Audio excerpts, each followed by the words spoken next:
Good day, friends. Welcome to another episode of Leaders Arise, where we share time-proven leadership principles that are geared towards helping you to maximize your life and get ahead in your endeavor. This is Demola Awoyele, and today I'm going to be sharing on something very powerful, which I believe will help you to understand better the concept of leadership. A lot of definitions have actually been given about leadership, but today I want to teach you on what I call what leadership is not. One of the ways to know what something is to know what it is not. A lot of folks that are actually saying they are leaders today, or they are manifesting leadership today, they really do not understand what exactly leadership is. So today, I want to share with you on what leadership is not. With the hope that if I can help you clear some of these misconceptions about leadership, it will help you to understand better what leadership really is. So let's begin the conversation. Sit tight, and I do hope that this will enrich your life and your leadership. Number one, leadership is not about doing something. Can I say that again? Leadership is not what? It's not about doing something. Leadership is about becoming someone. All right? Leadership is not about what you do. Leadership is about who you are. So that suggests that your sense of identity will greatly impact your leadership than your activity. Even though as a leader, you are going to do so many things, depending on your sphere of endeavors, but you must never fall for the mistake of allowing what you do to determine who you are. You are not first who you are, or you are not first what you do. I beg your pardon. You are not first what you do. Because in leadership, what you do will change with time. But who you are does not change. Really, who you are is what impacts what you do. So at every point in your life's journey, at every point in your leadership journey, you must measure yourself not by what you do, but by who you are. So leadership is first about your identity before it is about your activity. So it suffices to say that your activity must stem out of your identity. Your activity must be a product of your sense of identity. Anytime you act in a way that is not consistent with your identity, you are setting up yourself for a leadership crisis. And like they've told us before now, that identity crisis is the mother of all crises. I know the world is battling with coronavirus pandemic today, and we've called that a crisis.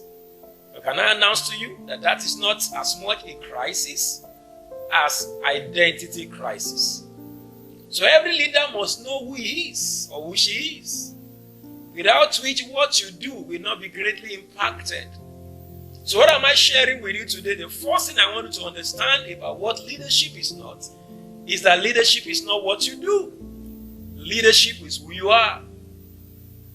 No wonder when God created us, all right, we are called human beings, not human doings. Have you thought of that before? You are a human being, not a human doing. And that will encourage somebody, because sometimes you may not be doing some things that look so grandiose. You may not be doing things that are worthy of applause. But your life, your identity is more important than what you do. You are not human doing, you are human being.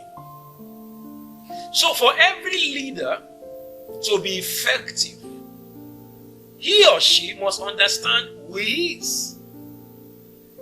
Because can I announce to you that sometimes you do some things that may not be too good enough. Some people fall into some moral crisis or moral failures, do stuff that they ought not to do, and people want to define you by that. They want to define you by what you do. So I think it begins by you not defining yourself by what you do. Whether in the negative sense or in the positive sense. I'm sure we are quick to understand the one that is in the negative sense. If you are a cheat, for instance, or if you cheat someone, for instance, you are not a cheat. As a child of God, that you fall into sin does not make you a sinner. I must not derive my identity from what I did, but from who I am. So whenever God sees you, God does not see you based on what you do. Fundamentally, He sees you based on who you are. Who are you? Maybe I should ask somebody today. Whether you like it or not, life will always ask you who you are. Situations, circumstances, we ask you who you are. Your friends, we ask you who you are. The devil will also ask you who you are. Remember, life will ask you who you are. So before life starts throwing that question at you as to who you are must be settled in your heart. Who you are must be settled in your heart. Can I say that again? Who you are must be settled in your heart. Don't wait for life to bamboozle you before you know who you are. Don't allow the devil to confront you with stuff that want to cause you to be swept off your feet just because you don't know who you are. Remember the temptation of Jesus? One of the high points of the temptation of Jesus was about his identity.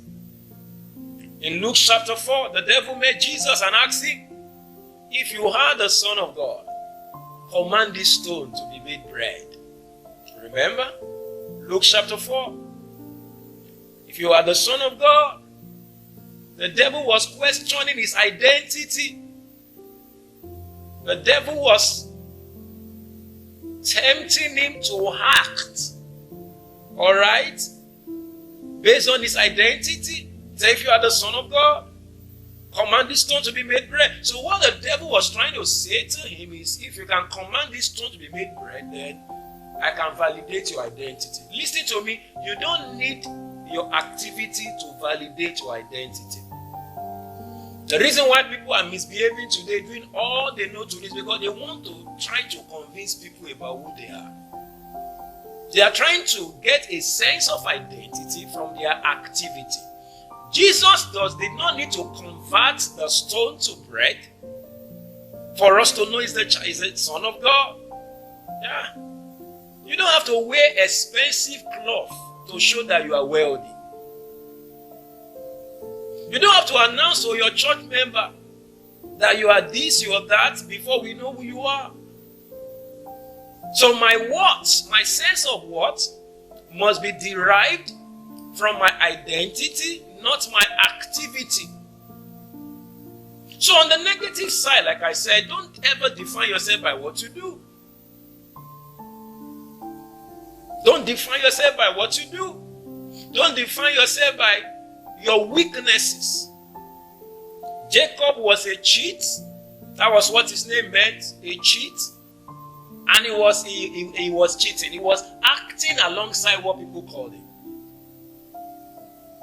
Peter was a reed. So he was acting based on that. He never had a mind of his own. He was quickly tossed here and there, just like you have a reed at the riverbank. Always tossed here and there.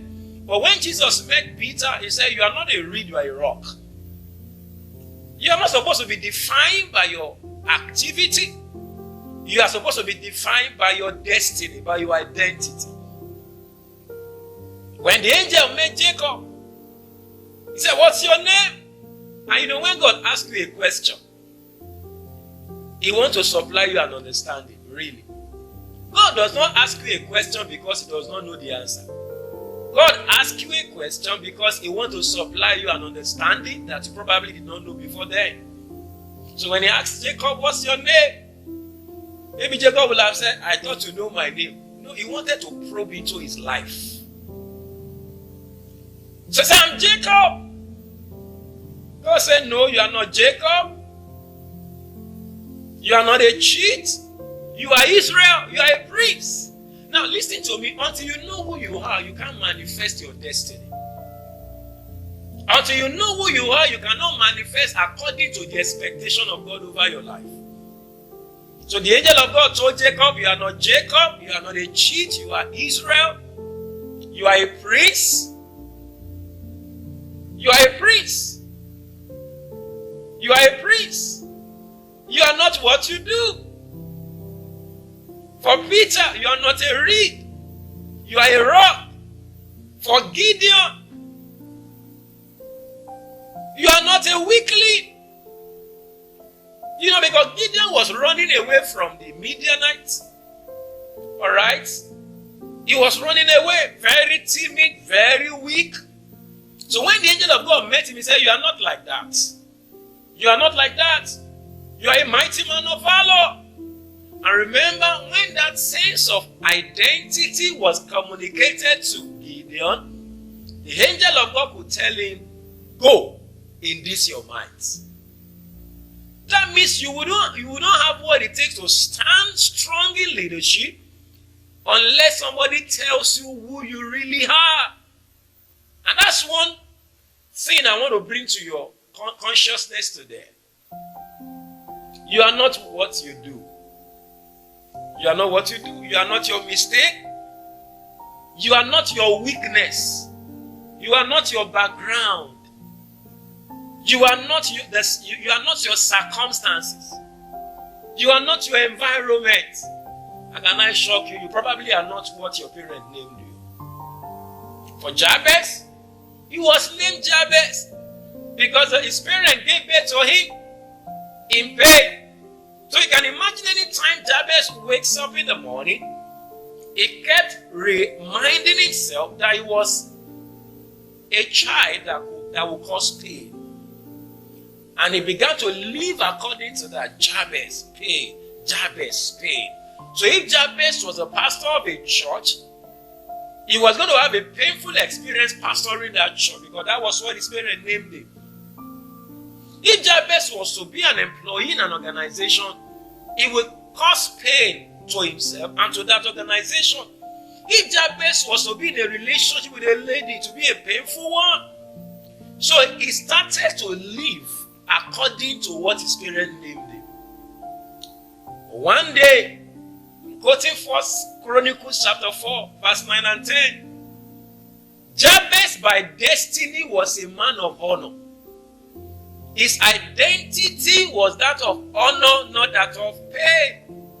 So a day came that Jabez rose up under the influence of an encounter with God and says, come on, I'm not Jabez, I'm not pain, I'm a man of honor. And that day began the transformation in his life. So your transformation is tied to your revelation. Can I say that again? Your transformation is tied to your revelation. Until you know who you are, you won't be able to reject who you are not. You don't have the right to say no to who people are calling you if you don't know who you are yet. And that's why this broadcast is coming to you today, to let you know that you are not what people say you are. You are not what circumstances say you are. You are not what your past says you are. You are not what the devil says you are. You are not what your parents say you are. You are not what your friends say you are. You are not what your grade from campus says you are. You are not what your certificates say you are. You are not what the economy of your country say you are. You are not what your friends says you are. You are not what your height say you are. Maybe you are short, or dark in complexion or whatever it is. You are not those. You are not those. You are who God says you are. Maybe I will let you know today that you are a man of valor. You are a woman of virtue. Yeah. You are a man of valor. A man of strength. You are a woman of virtue. A lady of excellent character. You are anointed. You are blessed. You are favored, highly favored. You are the one our generation is looking for. You are not a misfit in that family. You are not a misfit in that office. You are not a misfit in that church. You are fitted for life. You are fitted for your destiny. You are fitted for your assignment. So I want you today to ruminate over what I've just said now. That your sense of identity must drive your life's activity. And not the other way around. Don't allow your activity or your inactivity to determine your identity. You are not what you do or what you do not do. You are who you are by destiny. You are who God says you are. So if God says you are blessed, you are blessed. If God says you are prosperous, you are prosperous. And it's not a function of what you have in your pocket. If God says you are the head and not the tail, that is what you are. If God says you are the first and not the last, that is what you are. You might be the last born in your family, but you don't have to be the last born in destiny. You might graduate at the bottom of the class on campus. That doesn't mean that is your destiny. That is what happened to you. That is not what you are. You must learn to differentiate between what happened to you and what you really are. Like we have said without number that failure is not a person, failure is an event. Can I say that again? Failure is not a person. I know they've called you failure, but you are not one. Failure is not a person, failure is an event. Failure simply means you tried something and it didn't work out. You are working out. Your life is working. You tried a business. It is the business that failed. You are not the one that failed. You are not a failure. Now, I'm saying that because some people have gone through life with this consciousness of how life has battered them, shattered them. Some have been applying for jobs since 2020 began. They've not gotten one. And those rejections kept giving them direction. Kept telling them you are not fit for the labor market. You are not fit for that industry. You are not fit for that campus. You are not fit for that grant or whatever it is. No. Failure is an event. It's not a person. You might have failed before, but you are not a failure. So what am I saying very quickly? Leadership is not about what happens to you.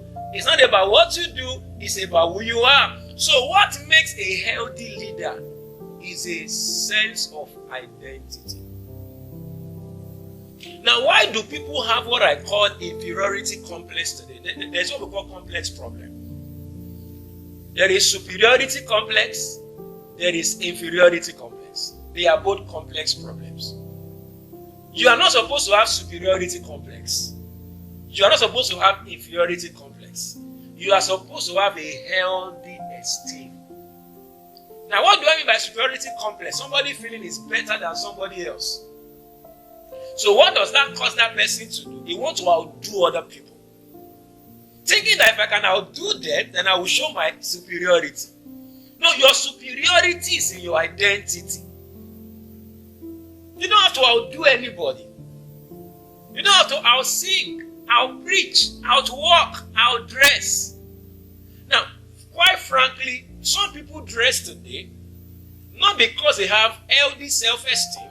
Actually, it's because they have they have a complex problem. They have this idea I'm better than other people. So I've got to dress better. You should dress well, but let that dressing be from your healthy self-esteem, not from a superiority complex. Because if you have a superiority complex and you are placed in leadership, You want to prove to every other person that you are better than them. And leadership is not about being better than somebody else.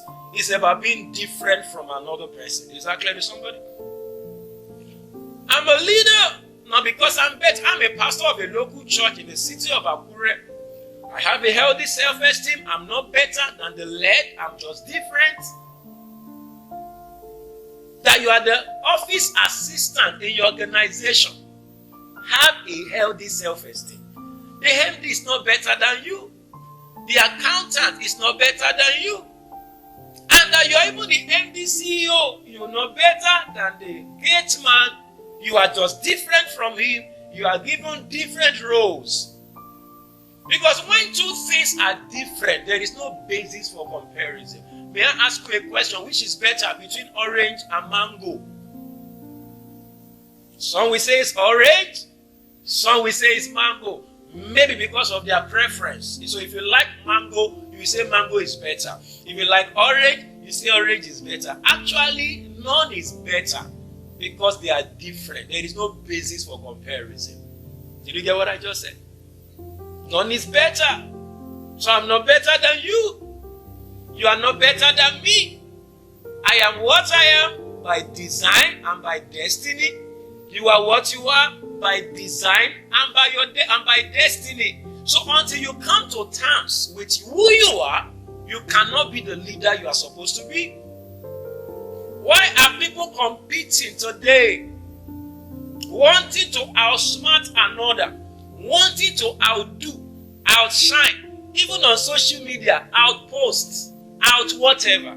I am not trying to be whatever ahead of another person. I just want to maximize who I am. I've taught people over the years that there is nothing like being the best. I can only be my best. Because you can be the best and not be your best. You can be the best student on campus, but you are not your best. You could have got more than that in your subject. You can be the wealthiest in your family, but that doesn't mean that you are the best that God has ordained you to be. So life is not about being the best. It's about being your best. It's about living up to your identity. It's about living up to who God has made you to be. So that's the first myth I want to bust for you today as far as what leadership is not. Leadership is not about activity. It's about identity. Leadership is not about what you do. It is about who you are. You are not human doing. You are human being. You are first who you are before what you do. Now I'm saying that very quickly because sometimes there can come a point in your life and leadership that you seem not to be doing much. That doesn't mean that you are not significant. Yeah. You seem not to be doing much. That doesn't mean you are irrelevant.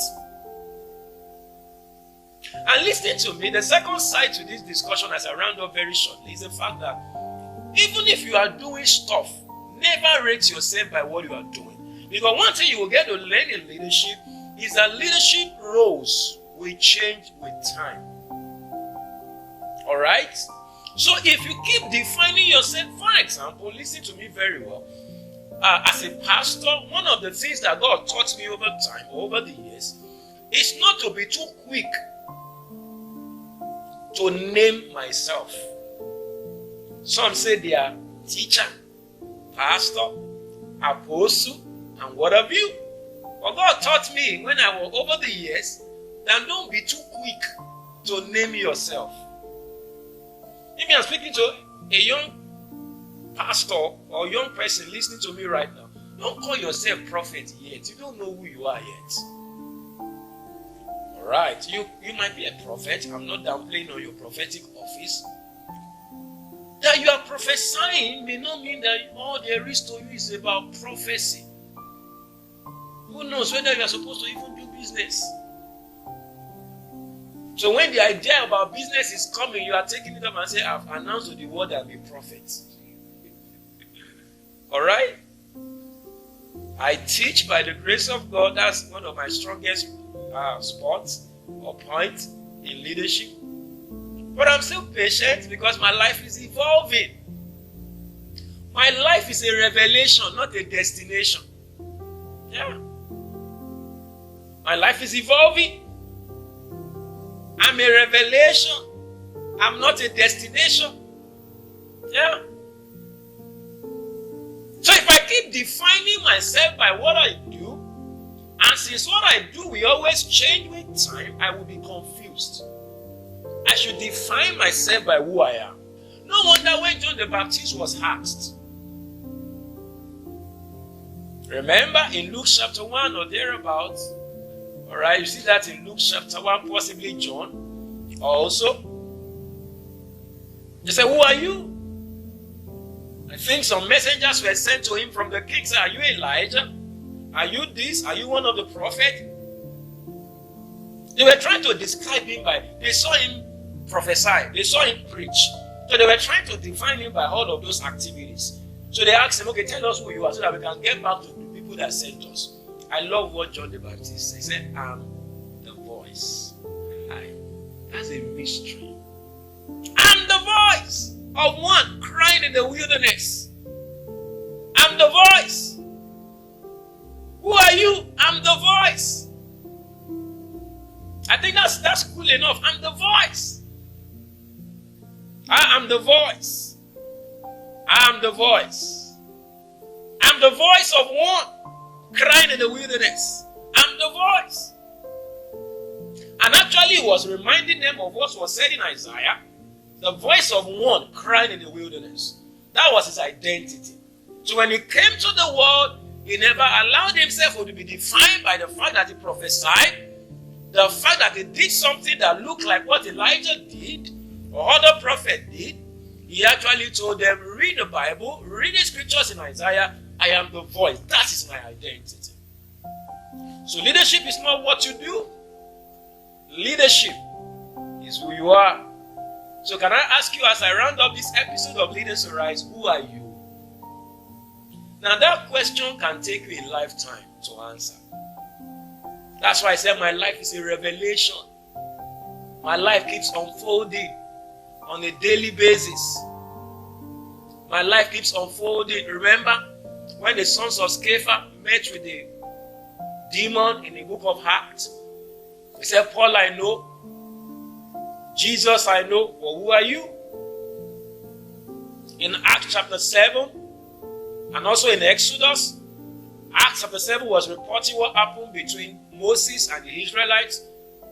Alright? He separated an Egyptian from an Israelite in those days. He killed the Egyptians. He said he released the Israelite. The second time, he wanted to separate both Israelites, or both Israelites, yeah. And he wanted to separate them. And one of them said, who made you a ruler over us? Who are you? And at that instance, he took to his heels. Because life asked him a question that took him 40 years to answer. I don't know what this question might take, how long this question might take you to answer. Some of you will answer it for the 5 years you're going to spend on campus. Some, I don't know how long. But ensure you keep discovering who you are. Because when you know who you are, you will not be under pressure to be who you are not. The day when you know who you are, you will cease competing. You will cease from pressures. You will stop competing with other people. You will stop comparing yourself with others. Like Corinthians told us, he said those that compare themselves with themselves, they are not wise. I am not my friend. I am not another pastor in town. I am not my elder brother or younger brother. I'm uniquely different. I am not my wife. My wife is not me. My wife is different. I'm different. I'm not like other pastors in town. You are not like other employee. You are not like another person. You are not like your friend. We might be doing the same thing, but we are not the same individual. And who we are essentially will impact on the effectiveness of what we do. Can I say that again as I round up today? Who we are will eventually impact the effectiveness of what we do. Because you cannot consistently act in a way that is inconsistent with who you are. So great leaders, they pay attention to their identity, not just their activity. They allow their identity to define their activity and not vice versa. I'm sure today's episode of Leaders Arise has been of immense blessings to you. I would like to hear from you. Do me a WhatsApp message. You'll see the contact details on the screen.